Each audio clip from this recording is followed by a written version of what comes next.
services, yeah. And then we have Linda Jenkins. She's from CDC, which is Community Development Commission, and they have all kinds of contracts with housing vendors, housing authorities.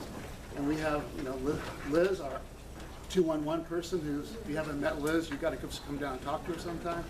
She knows everything about services. She's an advocate for our clients. And then we have Chris, I don't know your last name, I'm sorry. Freed with LA Family Housing. LA Family Housing, okay. So they're going to give us the presentation, and feel free, you want questions at the end or during? During. Okay. Whenever there's a question, Yeah. feel free to. Because this is something I think that a lot of us don't know very much about, and we should, especially with what's going on in our society right now. So anyway, I'll let you go. Who's going to go first, Johnny? Yeah, we want this to be very informal. Okay, go ahead. Yeah. So we'd like to have this be very informal. Bob asked us to come out and do a training on housing, and that's a very big topic. And so we weren't quite exactly sure where to start. So what we thought we would do is just put together sort of a broad overview of housing, some of what goes into our work, and provide that information to you all. And then, if you have questions, we really want to try to answer what questions you might have and increase your knowledge on housing and housing-related issues.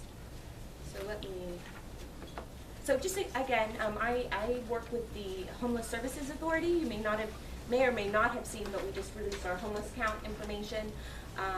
We've unfortunately seen a 16% increase in homelessness in this county over 2 years ago. That's despite the fact that we have in the last 2 years housed about 17,000 households. So housing, homelessness, all of these issues really impact this county. We're going to talk about some of them. I work with the Homeless Services Authority, so we administer the bulk of the homeless dollars that come into the county. Not all of them, but we do administer the bulk of them, and we work as a joint powers authority between the city and county.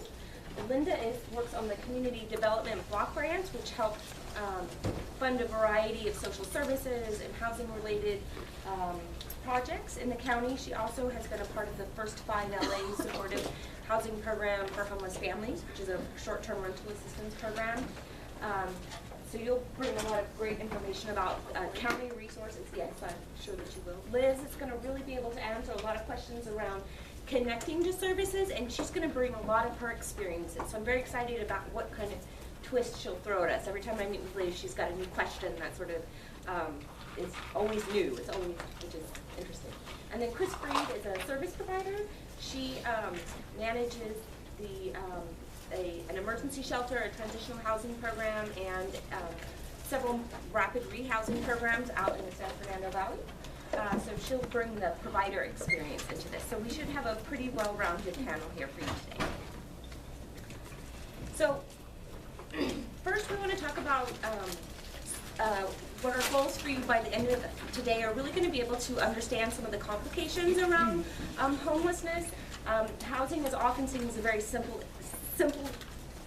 intervention for someone who's experiencing homelessness. Just put them in an apartment. Just put them in, give them a Section 8 voucher, and that's going to solve the problem. Well, it's a little bit more complicated than that. We're going to take a look at some of those complications.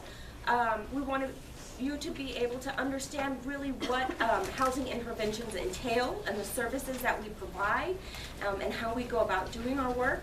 And then we want you to know, be able to walk out of here having a better understanding of what crisis and permanent housing options are out there, and how to best utilize some of those options. Because every family's needs are different, and so not every housing option is going to necessarily be a good fit for the family. So one of the first challenges that parents, families, service providers, Liz faces when she's trying to help a homeless parent or family connect to a housing-related issue is the definition of homelessness.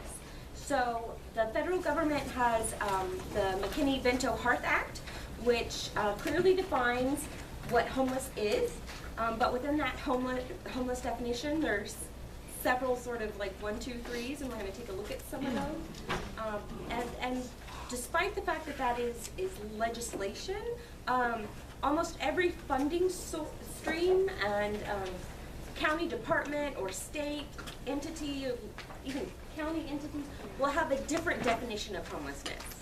Slightly different. And usually the key, sort of the key difference is this issue of whether or not someone is staying with friends and family. Or couch surfing. Couch surfing is what we also call it. You know, we do know that what we see with our data, when we take a look at our homeless management information system, which is our data collection tool that we use to take a look at what homeless families look like in our county, the bulk of them tend to do what we call couch surf. You stay with mom for a week or two over here until I wear out that welcome, and then I go stay with my uncle across the county until I wear out that welcome. And so we see a lot of bouncing around with families. So that will work if you're trying to qualify for assistance through the LA County Office of Education, which oversees the McKinney-Vento funds for LA County. McKinney-Vento funds, we'll reference that a lot. That's the homeless funding stream that comes from the federal government. So the LA County Office of Education has a much broader definition of homelessness. So it's a little bit easier for families to qualify for assistance through them. But they don't provide housing. But they don't provide housing. So what they do provide, do you want to talk about that? You know, I don't know completely, Okay. but I do know that they do supply some school supplies. They'll assist the students with even some clothing, I think. Yeah. And help with just the basics so that the kids have what they need to be successful in school. They also make sure that the kids can stay within their own region regardless of where they're living. If you have to move them out of the area, they can still stay in their home school. And they'll coordinate all of that. They'll make sure that they're entered into school without any issues.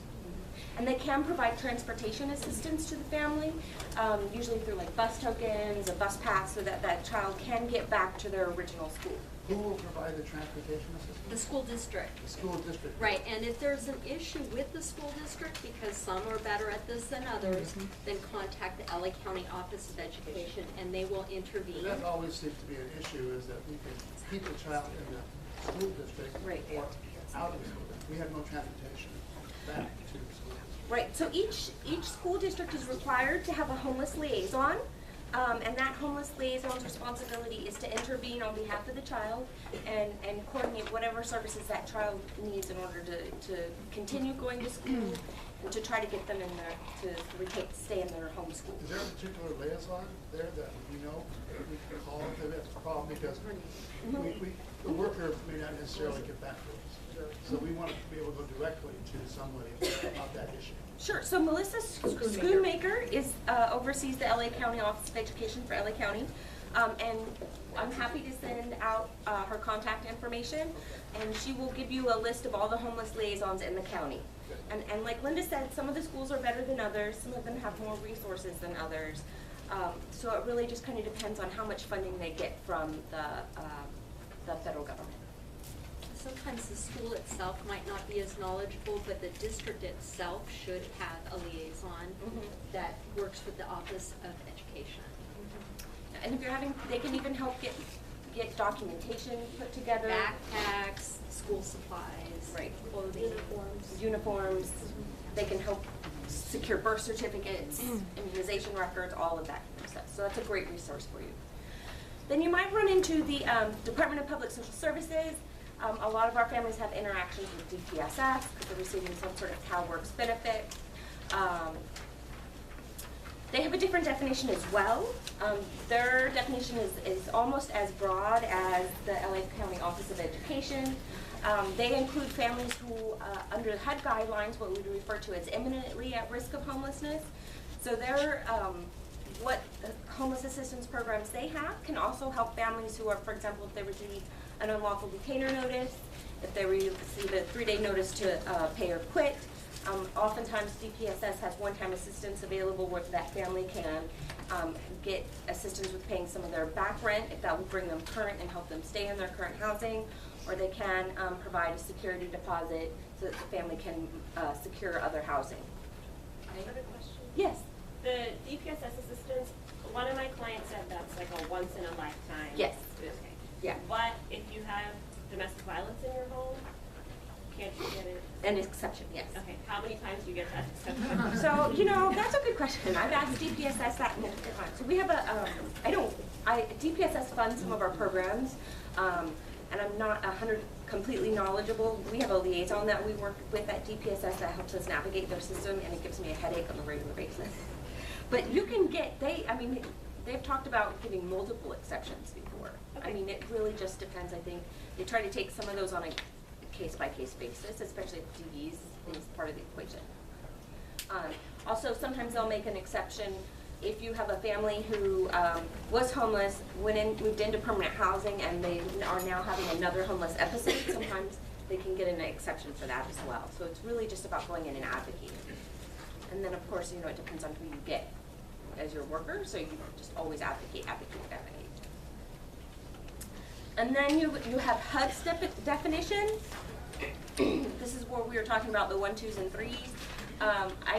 I picked the definition, or I pulled out the one that really impacts the services that we provide the most. So we all participate in the Homeless Family Solution System, which is a network of homeless service providers serving families that have come together, and we coordinate all of the services and assistance that we provide, and we coordinate our interventions as well. We follow the same standards of practice. We target families that are literally homeless. And so this is families that are on the streets, they're staying in their car, they're living in a garage that's not been converted, they are living in a place not meant for human habitation. It's in hospital ER rooms, complicated. It does not include, though, according to the definition that we use from HUD, if you have a family who's staying with friends or family, even temporarily, we see that family as having housing. So that family would qualify as imminently at risk, and right now, LA is not a high-performing community, so we can't put our HUD dollars into prevention, which is why part of the reason why we love having DPSS funding, because it gives us some wiggle room to work with some families. But if you have a family who is staying in a motel and they're paying for their motel stay, we can't assist them with our dollars. But DPSS funding might be able to. So that's one of the reasons why the families have us, is to help them try to navigate all these different definitions and eligibility requirements.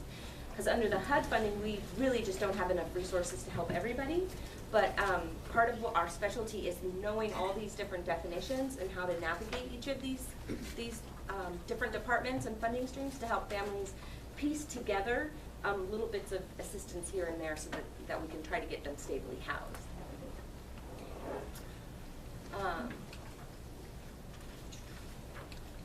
Okay, so the work that we do is really in many ways dictated and guided by the lease agreement. The lease agreement is pretty much right there in front of you. It's black and white. It outlines specific expectations that a landlord would have of a family, and so that's really how we take a look at our work. Your lease agreement requires that you pay X number of dollars by the 3rd of the month. Your lease agreement says no noise after 10 o'clock p.m. Your lease agreement says who can and cannot live in your house. And so the bulk of our work is really about helping the family comply with the lease agreement or the rental agreement. So it's not the landlord's business. If a family has serious mental health related issues, that's protected information. We don't want the landlord necessarily to know that. It's our role to make sure that those mental health related issues don't impact the family's ability to comply with the lease agreement. So I did a lot of work with the single population. One of my favorite examples is an individual who goes off his medications and is running up and down the stairwell completely naked, yelling and screaming at the top of his lungs, decides to go for a swim and jumps off of the balcony into the pool. That's obviously not complying with his lease agreement, so we want to, and it put him at risk of homelessness. So we want to make sure that he gets connected back to wherever he needs to be connected back to, so that he gets on his medications. What happened? What happened? That was a long time ago. We relocated him, I believe, to another unit. Okay. Yeah. The single story, right. Yeah. So you'll see at the very end, there's a lot of different types of housing models. This specific example was a permanent supportive housing model and under a scattered site program, which we'll talk about at the very end. But and they all have their pros and cons. So again, we want to focus on behaviors that impact the family's ability to maintain housing. So paying rent is something that's required as part of your lease agreement. So if there is an issue that pertains to getting to work on time and maintaining employment, that's where we're going to want to intervene with that specific family to ensure they can pay their rent. And I talk a lot, so you guys just feel free to jump in at any time. Housing is a path to a goal, but not the goal in and of itself. So I'd like to throw this in here because everybody can in my work, what I see a lot of, and I know that this would be echoed up here, is that we see a lot of people who think, oh, you get someone into an apartment and that's the end of your job. You can go home at the end of the day. Well, no, that's not really. That's really where a lot of our work begins, because once you've resolved the housing crisis, of the homeless crisis of where am I going to sleep tonight? Oh my gosh, how can I feed my kids? You know, that anxiety really kicks up. Then you have to worry about how am I going to come up with the $1,200 that I'm going to have to pay every month for rent? How am I going to deal with this noisy neighbor who's, you know, their TV's constantly playing too loud? There's a lot of other issues that come up once you get into housing. We call that housing retention. So it's not enough just to connect a family with an appropriate housing option. There's a lot of work that begins after that. And I think I can chime in here because the nature of what is done here in terms of the clients that you all represent is that there might be maybe perhaps that hope that when you're sending those clients down here and you're saying, you know, they'll come to me and they'll come to Terry and they'll say, my attorney sent me down here to talk to you about housing. And I think you were present this morning for a couple of them. In an hour we had 2. So this is just to let you know just how frequent and how often and how great this need is. The truth is, couldn't be spoken more clearer because it really is just a path. Many of our clients, many of your clients, they are not in a ready position. Many of them, as a result of the detention that happened, have lost the only source of income that they had, and that was public assistance. Many of them do not have any income by way of work. Many have limited ability to be able to find a job with their limited skills. Some of them have health issues. So when you send your clients down here, we're addressing all of that. Our assessments are very comprehensive and they're very thorough because we understand, because of who we work with, to try to refer these clients to housing. We understand that it's not just referring them to a place that's going to work with them to get first and last and get an apartment. And I think down the road, I don't want to jump ahead, Johnny, but I think down the road we'll talk about some of the barriers that a lot of our clients have, such as things like credit issues. We're working with real landlords that have concerns about those things. The ability for them to pay. And I'll just focus for a moment on the client that we had, and then we'll move forward. But one of our clients today came in, and her only source of income is federal foster care, because she has a grandchild that the department placed in her care. And her other source of income is financial aid. For school. For school. She's a student. So she just found out that her rent is going to increase. She's in a non-rent controlled area of Pasadena, and the rent is going to go up $500 in July. So these are the real cases, and I know that you know them because we share clients. These are our clients. So her thought, where they're exploring the options, and it was just so fortunate that Johnny was there already early for the meeting, and her first thought was, well, my plan is I'm not going to pay the rent, and I'm going to force them to put me through the eviction process because I'm going to use that money in the meantime to save up for where I'm going next. But what she doesn't realize is once that eviction hits your credit, who's going to rent to you? Right. Right. Okay, so those are the very real things that we address every day with clients. And I just want to say, I think in terms of the department, your guys' goal is very similar to our goal. Once you get them housed, you need them to stay housed because they Yes. become at risk again. Even if you get their kids back with them, if they lose housing, they become back at risk for having their kids removed. Maybe not for the obvious, because I think we all are aware that being homeless is not a reason in and of itself to remove a kid. But it's the things that kind of go along with being homeless that just are inevitable and lead to kids being removed. So the goal is a stabilizing. And I know as a provider, my team, their primary focus is not on the front end. The primary focus is always on the back end. Once we get them in, keeping them in. So we too also focus on stability. And so right away, our first thought, Terry and I in the 211 office is, what can we do to help stabilize you first as an adult before we even think about the reunification? And I want you all to know, and I